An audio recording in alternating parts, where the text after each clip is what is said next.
कहानी का शीर्षक है भलाई का रास्ता। किसी गांव में 3 भाई रहते थे। वे बचपन में ही अनाथ हो गए थे। उनके पास ज़मीन जायदाद कुछ भी नहीं, सिर्फ सिर छुपाने के लिए एक छोटी सी झोपड़ी भर थी। तीनों भाई दर दर भीख मांगकर अपना जीवन यापन करने लगे। बचपन बीता, जवानी आई तो एक दिन तीनों भाइयों ने यह सोचा कि कहीं दूसरे स्थान में चलकर मेहनत मजदूरी की जाए, शायद कोई भला आदमी अपने यहाँ पर रख ले। वे गांव छोड़कर चल दिए। रास्ते में उन्हें एक बूढ़ा राहगीर दिखाई दिया। उसकी दाढ़ी खूब लंबी और सफ़ेद थी। बूढ़े ने भाइयों के पास आकर पूछा, बच्चों, कहाँ जा रहे हो? मजदूरी की तलाश में। क्या तुम्हारे पास अपनी खेती बाड़ी नहीं है? नहीं, भाइयों ने मायूसी से जवाब दिया। काश हमें कोई भला आदमी मिल जाता तो उसके यहाँ पर हम लोग मेहनत से काम करते और अपने पिता की ही तरह उसका आदर करते। बूढ़ा सोच में पड़ गया। क्षणिक खामोशी के बाद बोला, आज से तुम लोग मेरे बेटे हुए और मैं तुम्हारा धर्म पिता। मैं तुम लोगों की सहायता करूँगा, ईमानदारी, परोपकार और सच्चाई का रास्ता दिखाऊँगा। तुम लोग अपना फ़र्ज़ निभाते चलना, मेरी सीख जीवन में याद रखना। तीनों खुश हुए और भलाई का जीवन बिताने के लिए तत्काल सहमत हो गए। बूढ़े ने उन्हें अपने साथ लिया और आगे बढ़ चला। बियाबान, जंगलों और लंबे रास्तों को पार करते हुए वे तीनों बूढ़े के पीछे पीछे चलते रहे। अचानक रास्ते में थोड़ी दूर पर उन्हें एक शानदार हवेली दिखाई दी। हवेली के बगल में चेरी की बगिया थी, जहाँ एक युवती खड़ी हुई थी। वह हूबहू रूप की रानी लग रही थी। उसे देखते ही बड़ा भाई उस पर मोहित हो गया। बोला, काश यह लड़की मेरी पत्नी होती। अमीर है, इसलिए दहेज में ज़मीन जायदाद, गाय बैल घोड़े भी मिलते। यह सुनकर बूढ़े ने कहा, तो आओ, तुम्हारा रिश्ता तय करा देते हैं। तुम्हारी शादी हो जाएगी और दहेज भी खूब मिलेगा। खुशी खुशी ज़िंदगी गुजारना, बस सच्चाई का रास्ता कभी मत भूलना। बूढ़ा उन्हें लड़की वालों के यहाँ ले गया। चट मंगनी पट शादी। सभी बड़े खुश हुए। इस तरह बड़ा भाई हवेली का मालिक बन गया और सुखपूर्वक रहने लगा। शेष 2 अपने मुंह बोले बेटों के साथ लेकर बूढ़ा आगे बढ़ चला। वे बियाबान, जंगलों और लंबे रास्तों को पार करते हुए चलते रहे। चलते चलते उन्हें रास्ते में खूबसूरत सा चमकता हुआ घर दिखाई दिया। घर के बगल में एक तालाब था और तालाब के किनारे पंचक्की लगी थी। घर के पास एक युवती अपनी धुन में मगन किसी काम में व्यस्त थी। मंझले भाई ने कहा, काश ऐसी ही युवती मेरी पत्नी होती।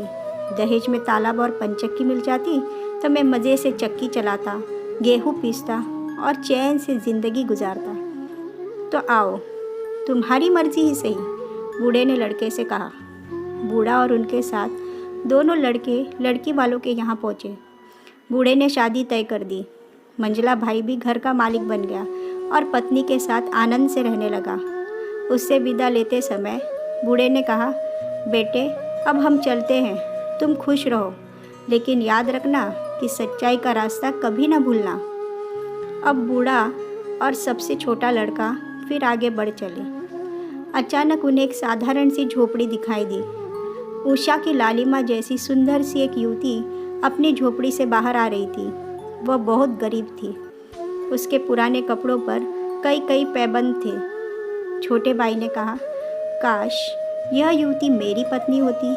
हम दोनों कंधे से कंधा मिलाकर मेहनत करते और हमारे यहाँ बस खाने भर का अनाज होता।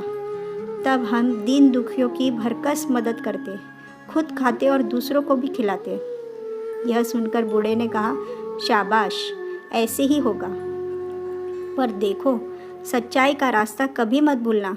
अब इस छोटे की शादी भी बूढ़े ने करा दी और बूढ़ा अपनी राह पर चल पड़ा।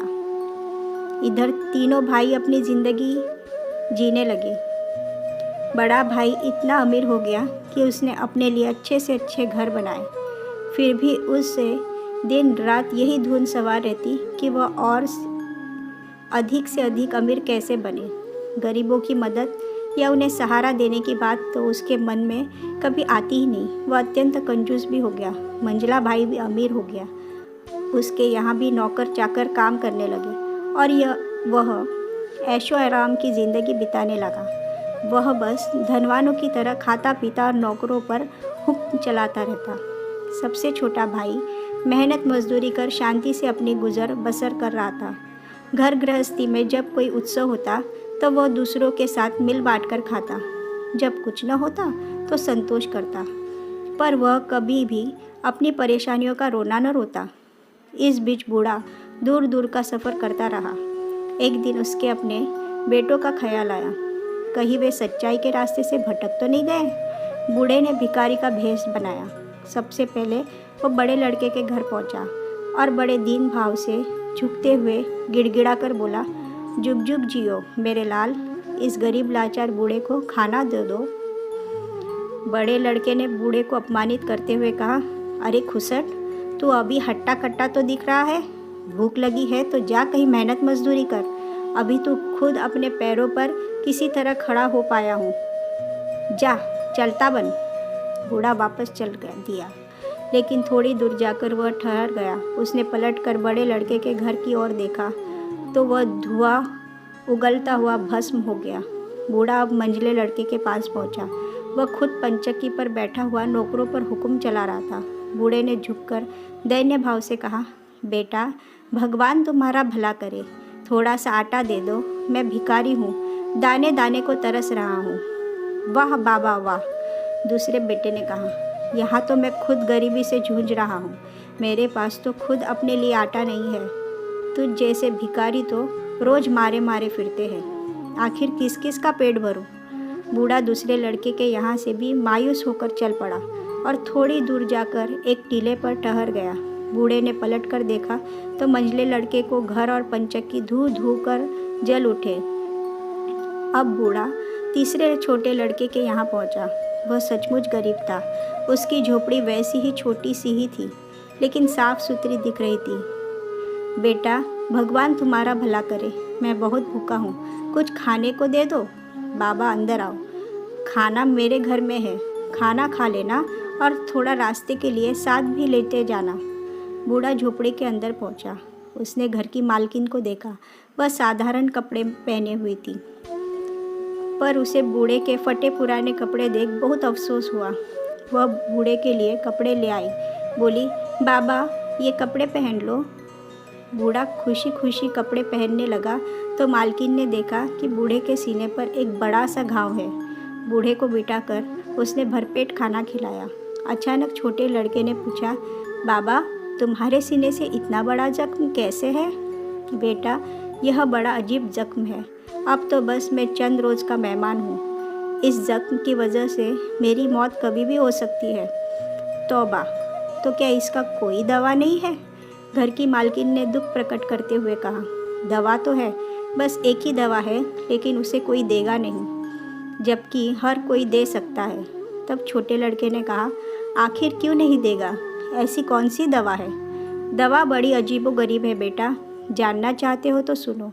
यदि किसी घर का मालिक अपने घर समेत अपनी सारी दौलत आग लगाकर फूंक दे और उसकी राख मेरे जख्म पर छिड़क दे तो जख्म अपने आप सूख सकता है। छोटा बेटा थोड़ी देर असमंजस में पड़ गया, फिर अपनी पत्नी से बोला, कहो तुम्हारा क्या ख्याल है? ख्याल? मैं तो समझती हूँ मेरी झोपड़ी फिर बन जाएगी। बाबा बेचारे की ज़िंदगी खतरे में है, क्यों न इन्हें मरने से बचा लिया जाए। फिर देर क्या है, आओ बच्चों को झोपड़ी से बाहर निकाल लें। दोनों झोपड़ी से बाहर आ गए। छोटे लड़के ने झोपड़ी पर एक नज़र डाली। उसे अपनी जो कुछ भी जमा पूंजी थी उसके लिए अफसोस तो था, लेकिन बूढ़े के प्रति उसके हृदय में कहीं ज़्यादा तकलीफ थी। अंत उसने झोपड़ी में आग लगा दी। झोपड़ी थोड़ी देर में राख का ढेर बन गई, लेकिन यह क्या, अचानक झोपड़ी के स्थान पर खूबसूरत हवेली आ खड़ी हुई। उधर बूढ़ा अपनी लंबी दाढ़ी पर हाथ फेरता हुआ मुस्कुरा रहा था। बेटा तीनों भाइयों में से तुम ही अकेले सच्चाई के रास्ते पर चल रहे हो, खुश रहो और युग युग जियो। अब छोटे लड़के की समझ में आया कि यह वही बूढ़ा है जिन्होंने एक दिन तीनों भाइयों को अपना मुंह बोला बेटा बनाया था। वह बूढ़े की ओर लपका, लेकिन तब तक वह गायब हो चुके थे।